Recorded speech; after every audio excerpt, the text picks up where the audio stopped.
welcome back to my channel.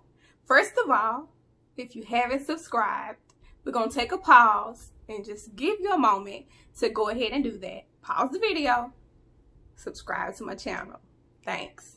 If you watched last week's video, you know this is part 2 of part 1. If you didn't see part 1, go ahead and check that out. Then come back and check out this part. This is part 2 of my journey. I'm so glad you're here to come along with me. If you want to see what happens next, stay tuned.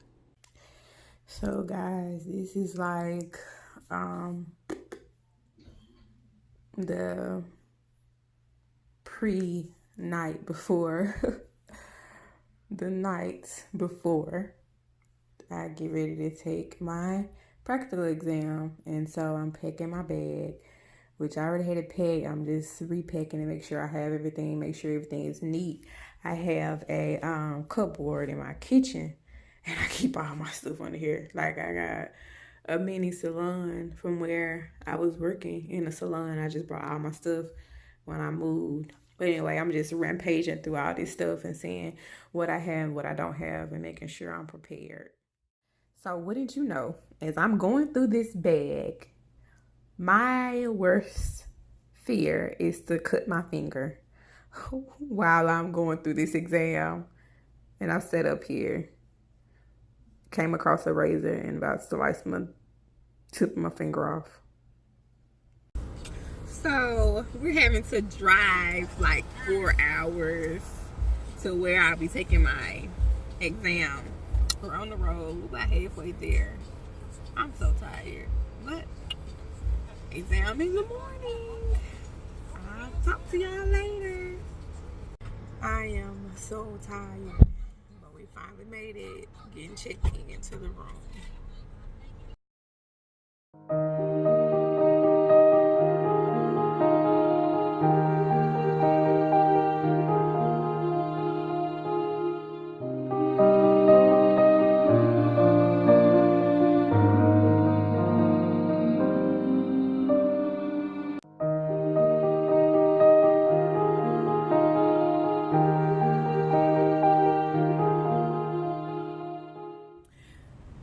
I woke up this morning and my stomach was killing me. When I say BGs,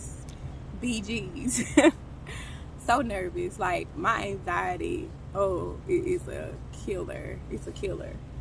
But I just wanted to share the backstory for you guys. If you don't know, I'm an LPN, right? That's my career currently. And this journey is about my career as a cosmetologist. Crazy, right? But the thing is, right out of high school, I wanted to do hair.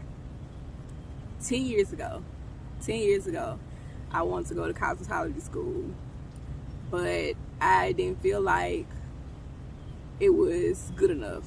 You know, I guess because I'm smart, but that doesn't matter. I don't like school, but I had felt like I needed to find a career that, you know, people could be proud of and that amounted up to my intelligence. But instead of me doing what I wanted to do at that moment, I did what I felt was needed to do, and I went to nursing school 10 years ago. Literally 10 years ago at this moment, I applied for nursing school, and here I am 10 years later, being a nurse about 8 years. This is whole career change. That's crazy. But the thing about it, I don't give anything for my journey. Like, even though I kind of feel like I missed out, or maybe I even missed God, I think it had a purpose. I was meant to go the way that I went, and I wouldn't change a thing about it. Like, the things that I have learned now and doing this now, like, it felt like everything belonged right where it was. I don't know if that makes sense, but it just makes sense to me. And I used to look back like, oh, I wish I would have done this so many years ago. You know, just feeling down on myself, and more rather what people think, and trying to do things for people. But this is the first time I did this for me, and it didn't matter how nobody else felt, what nobody else thought. I did this for me, to show myself that I could do this. And I pushed past the anxiety and all that. I didn't want to come take this test this morning. That's how bad anxiety and depression can be with me sometimes.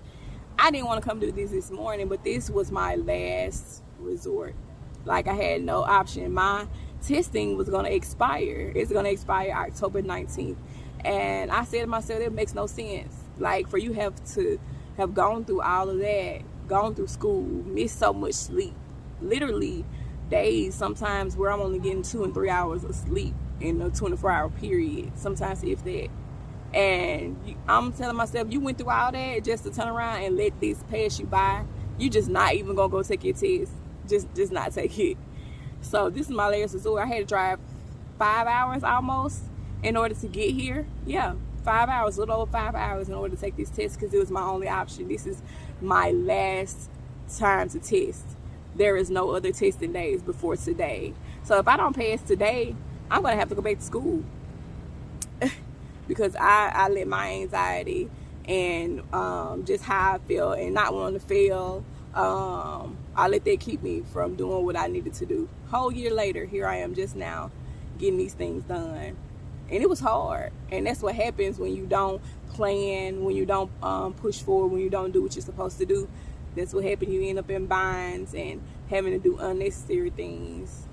But I'm just glad I was able to do it and get it done. And I know that's by the grace of God that the testing dates were available when they were available. So I haven't checked my grades yet. I've done the test.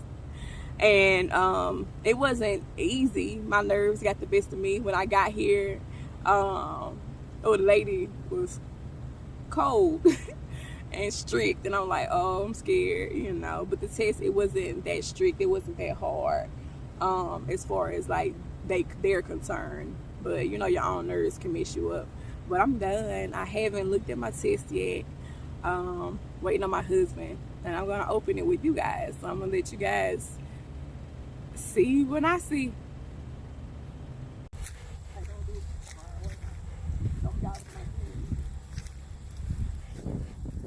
I'm already recording.